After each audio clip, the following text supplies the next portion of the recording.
Bonjour à toutes et à tous et bienvenue dans cette série de 5 épisodes qui a un concept très simple. Le but de cette série est de vous partager une semaine qu'on a pris pour tester la nouvelle Red Raptor et on vous montrera tout, autant les réussites que les échecs.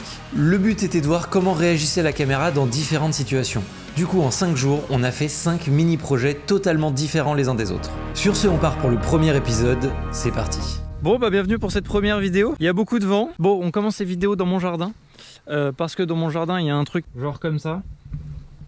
Qui peut être plutôt cool, et puis après on traverserait le jardin jusqu'à aller dans une cave, parce que j'ai une cave chez moi. Ça va nous permettre de tester, oh regarde ça, regardez cette arrivée absolument magistrale. Ça c'est Erwan, on travaille ensemble depuis très longtemps et il sera avec moi pour toute cette semaine de test. Qu'est-ce qu'on va tester exactement? Je pense que c'est le premier projet, on essaie déjà de voir ce que ça, personnellement, ce que ça peut donner déjà comme image. C'est ça, parce qu'on a pu un peu l'essayer vite fait, mais vite fait, c'est vraiment le mot. Première fois également qu'on va tester les belles optiques Canon, on en a reçu 2 sur 3 pour l'instant. On a commencé par chercher des angles de vue sympas et se familiariser avec la caméra. Quelque chose que je vous conseille de faire quand vous voulez tester du matériel ou simplement vous entraîner, imposez-vous des limites. Par exemple, pour ce projet, on a décidé de faire que des plans fixes sur trépied. Mais on aurait pu choisir de ne tourner qu'avec un objectif de 50 mm ou de faire un projet en noir et blanc. Les contraintes vont vous forcer à réfléchir différemment et ça va vous faire progresser. Et là, l'idée, ça va être de mettre de la lumière genre là, vers l'intérieur, pour tester. C'est la seule personne à utiliser une cellule. Comment tu définirais facilement un diaph pour les gens qui nous regardent? C'est ce qui contrôle la quantité de lumière qui rentre dans un objectif. C'est une valeur de mesure. C'est ça, c'est comme les centimètres, sauf que c'est des diaphes. Et ça laisse, tu ouvres un diaph, ça laisse passer 2 fois plus de lumière. Ce qui fait que c'est exponentiel. Je connais pas. Et d'ailleurs dans la dernière vidéo qu'on a fait sur la Red, je vous parlais du truc incroyable d'avoir un retour écran en Wi-Fi. C'est incroyable. Voilà, regardez, c'est moi qui bouge dans la cabane. On se lançait dans un débat avec Erwan où sur les nouvelles Red, donc notamment la Komodo et la Raptor, avant il y avait une vingtaine de nuances de compression et maintenant il n'y en a plus que 3. Il y a haute qualité, médium qualité, basse qualité. Et moi je trouve ça bien parce que j'ai jamais utilisé toutes les nuances sur une Red et Erwan me dit que lui il trouvait ça pertinent, donc j'attends l'explication parce que je trouve ça vraiment intéressant de à quoi te servaient les vingtaines de nuances. Supposons que tu as une carte de 500 Go, tu as besoin d'enregistrer 30 minutes, bah tu règles la nuance pour que l'enregistrement se fasse en 30 minutes. Enfin pour moi 3 niveaux c'est vraiment amplement suffisant, tu vois. Je sais pas à quoi correspond, il y a des mecs qui avaient fait des tests en disant entre 1 et 12 ou 13, on voit aucune différence en termes de visuellement, en termes de compression. Là, le médium, il est où? Apparemment, c'est justement plus en termes de dans les basses lumières ou dans les hautes lumières, tu perds en détail au niveau des couleurs ou ce genre de choses. En fait, c'est dans les extrémités où... C'est-à-dire que si tu as des très gros besoins en étalonnage, il va falloir que tu te mettes en haute qualité. Ça tourne?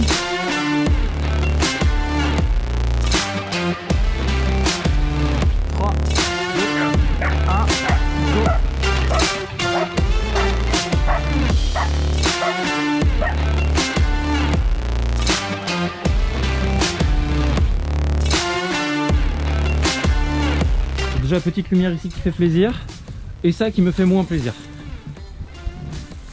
On va pas se le cacher, ça c'est oppressant. Ok, vas-y refais-le, mais je crois que là t'es pas coupé. En gros je suis obligé de passer là. Bah voilà, t'es pas coupé, c'est bon. Et là à la porte on n'a pas trop de présence de la porte et on garde la lampe. Donc, je pense que la porte on peut l'intégrer jusqu'à là. Là-bas on a une cob qui sert à quoi d'ailleurs là-bas la cob? Donner un peu de froid en contre. Ok, et ici on a un Fomex qui en fait justifie cette lampe en faisant une petite touche chaude. Voilà, simple, efficace, ça fait plaisir. C'est bon, action.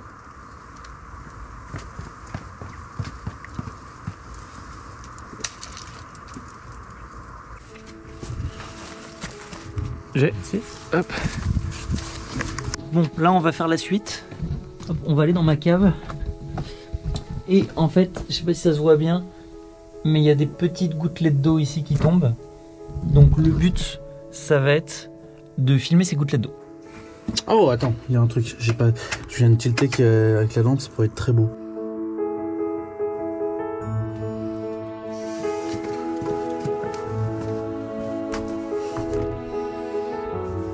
Bon, on est arrivé dans la cave. On arrive sur genre les 2 derniers plans, je pense, ou le dernier. Une contre-plongée de toi. Et tu te baisses, on doit te ramasser une patate. Faudrait que je fasse un truc genre... Un stop là. Ouais, ouais, ça peut être cool ça. Je trouve ça intéressant d'avoir le flou là, je le trouve joli là. Erwan, ça sera un chou finalement. J'ai pas de patates. Donc en gros, je fouille comme ça. Et puis après, je fais. Quand tu veux. Vas-y.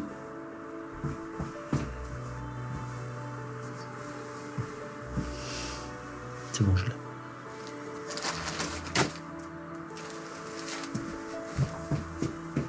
Et coupé. Bon là. Ok, c'est une fin de tournage. C'est pas de tournage. Félicitations tout le monde. Voilà. Quelque chose qu'on a fait tout au long de la semaine, c'est de faire les montages directement après les tournages. Comme ça nous permettait de voir nos erreurs et pas les reproduire le jour suivant. Même là, ce qui est fou, regarde, juste le vert, il ressort quand même. Et toi, ça c'est un truc qui fait kiffer parce que tu sens que le signal il est clean. Genre, je sais que c'est normal sur une caméra à ce prix-là, tu vois. Mais genre, quand t'es habitué au GH5, là il y a du vert qui ressort. Alors que regarde cette lumière hideuse. Donc on est quand même sous ex de 2 diaphes là sur ton visage. Ouais. Et ça passe. Alors déjà oui, mais moi je voudrais voir jusqu'où on peut ne pas respecter le signal. Parce que Non, ça attends, passe. non mais si je le contraste. qu'on a rajouté ta tête. Ouais. Il est pas d'accord le suivi. Wow. Oh. C'est toi l'élu. C'était juste pour voir un petit peu, genre si vraiment tu veux absolument rattraper un truc à la con.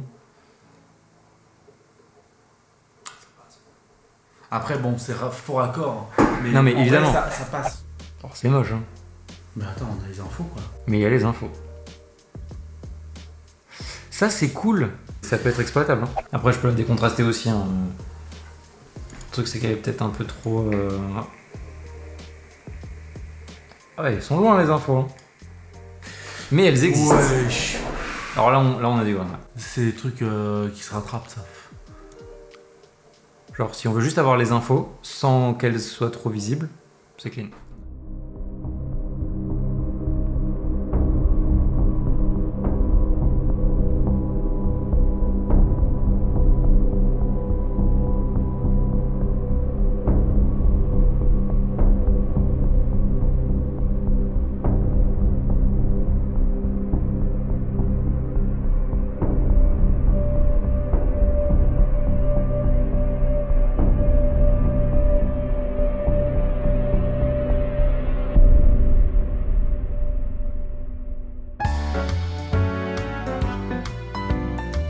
C'est déjà la fin de ce premier jour. On n'a pas fait de grandes découvertes, mais ça nous a permis de prendre en main la caméra et on a pu se rendre compte que le signal vidéo est vraiment très propre. Ça peut paraître évident sur ce genre de caméra, mais nous on avait vraiment des doutes.